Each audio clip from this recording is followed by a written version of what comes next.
All right, well, we are here with Congressman Joe Wilson.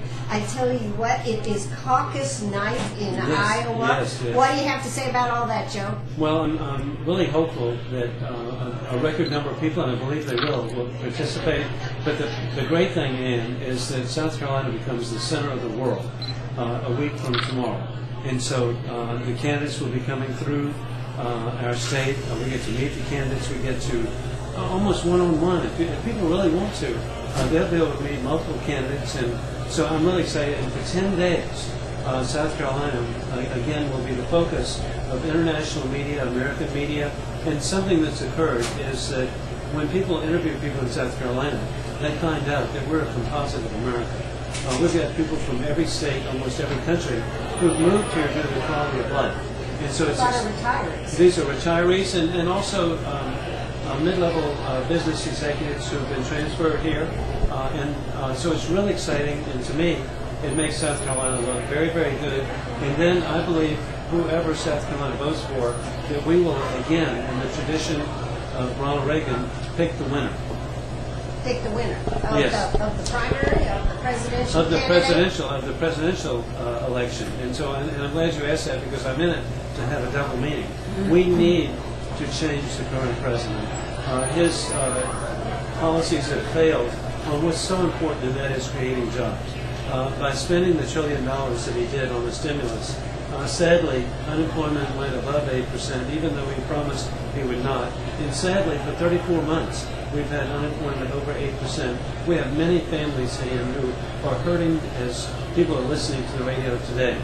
It is wrecking their lives. We need to change course. We need to elect a new president who understands that job creation is very important to create the ability for small businesses and for private enterprise, not government, to create jobs. Well, you know, one of the things that has bothered me a lot, Joe, is we've had the party of no and we've had the party of yes, and we haven't seemed to be able to come together in the whole last year. I mean, this is the type of thing that's really hurting our country.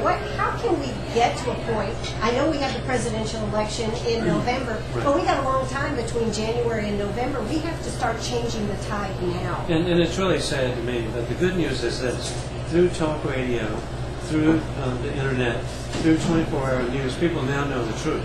And the truth is that the Republicans and conservatives in the House, people like Jeff Duncan, have passed over 28 bills to create jobs. But sadly, they've been blocked in the Senate. And the good news, Senator Lindsey Graham, Senator Jim DeMint, have been in the forefront of trying to get votes, positive votes, to create jobs. But we in the House, the conservatives, will continue to pass bills and let the American people, through talk radio, know what we're doing.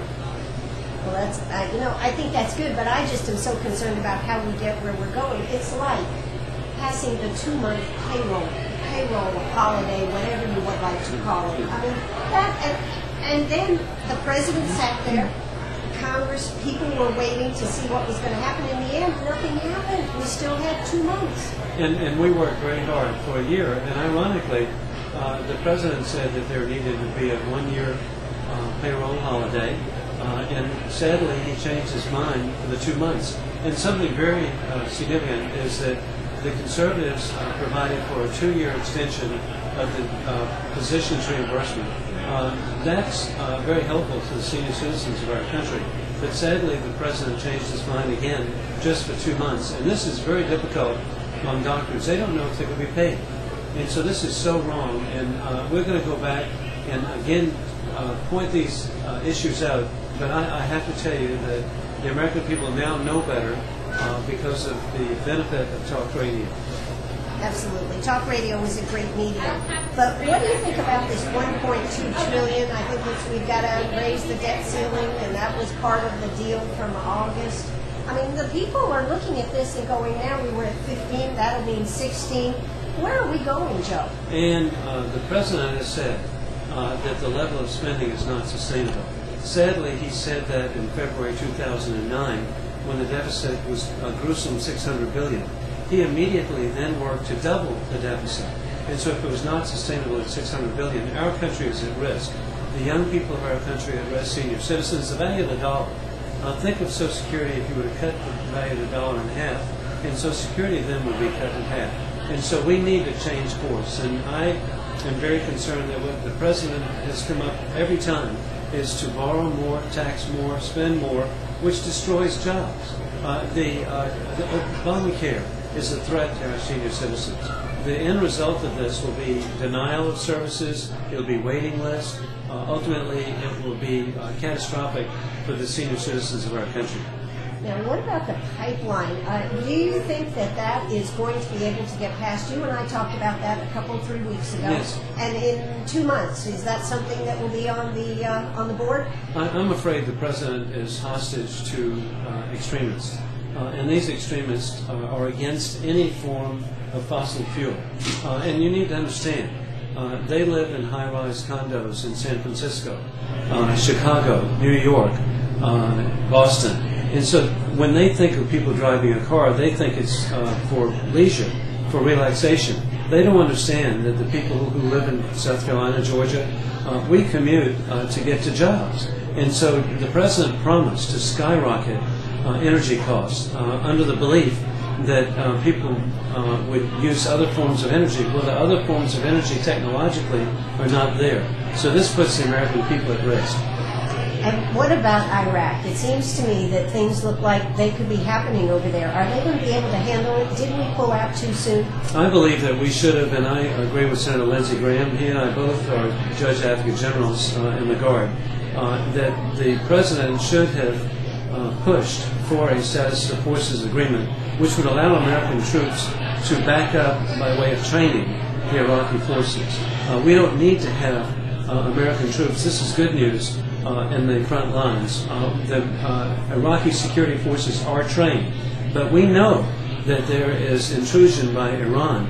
They're trying to destabilize the government of Iraq so that Iran can have more influence to the point of even taking over, and we should have avoided that.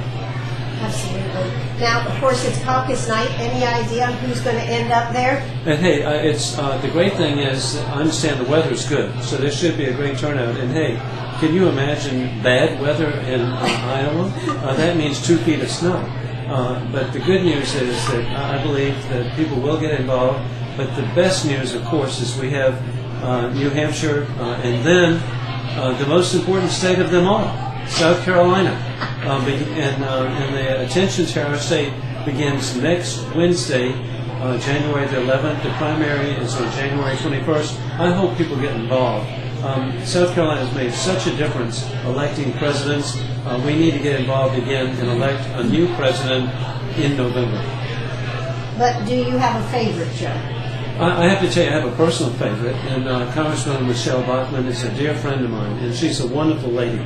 But I'm looking at the issues, and I really want to see how these candidates address issues that are important to South Carolina.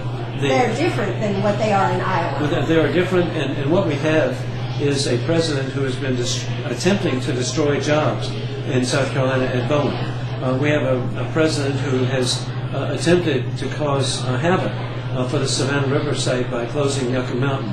We have a president who has intruded and through court decisions made it not possible for us to determine who are illegal aliens in South Carolina, and then they've come back and made it impossible for us to identify if people are legal citizens by using a photo ID. And so there seems to be a pattern here of this administration truly, I think, promoting lawlessness because these people are in our country illegally.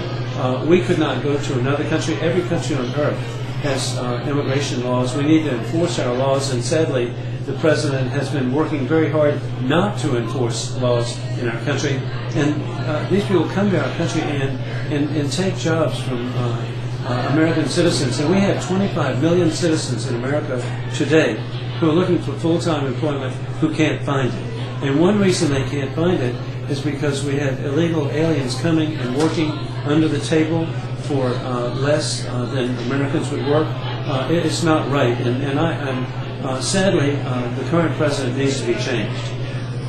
And Joe Wilson, you are up for re-election too, aren't you? New district for you. I'm really excited. I'm in transition with Congressman Jeff Duncan and representing all of Aiken County. Currently, I represent 30,000 people in Aiken County, and with the new redistricting, I will represent over 160,000 people, the entire county. And then the district I represent, I'm very excited. I did not want to give up Beaufort in Paris Island, Hilton Head.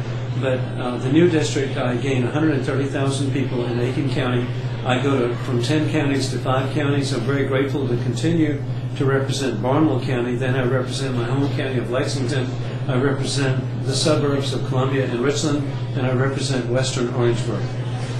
Well, Congressman Joe Wilson, it is always a pleasure, and it's so nice to be here tonight with your kickoff campaign here in Aiken. And thank you for being here. You've added so much to this, and I'm so glad you got to meet so many wonderful people. Aiken County is really special. This is where the Republican Party started. Back in the 1950s, the Savannah River site, there was an influx of thousands of people to work here from the Midwest and Northeast. And so in the 1950s, the Republican Party started running local candidates, state, also municipal and state legislative. And then the Republican Party with Barry Goldwater spread to Charleston, Columbia, Greenville in 1964. And then with Ronald Reagan in 1980, the Republican Party spread to the rest of the state. So Aiken County is where the birthplace of the Republican Party. Yes, you told me they came in and they asked where was the Republican Party, and they said we don't have one. Well, it was even worse than that, Ann. What they said the Republican Party left in 1876 with the Union troops, and it did. And so, but it's exciting, and I also, as I'm thinking of people in Greenwood, I want you to know that someone I certainly enjoyed serving with in the state Senate was Senator John Drummond, President of the Senate, Chairman of the Finance Committee. And so even between political parties, we have wonderful people in South Carolina. We may disagree, but I'm very proud that the Republican Party is standing firm for limited government, expanded freedom, and sadly, the other political party has moved so far to the left, promoting big government, which I think limits freedom. Absolutely. I just think that y'all need to figure out how to work together to get things done for our country. And it may take change because sadly there seems to be a plot to indicate, and I understand today that the chairman of the Democratic National Committee called the Congress the Republican Congress. It's not the Republican Congress. The liberals control the U.S. Senate.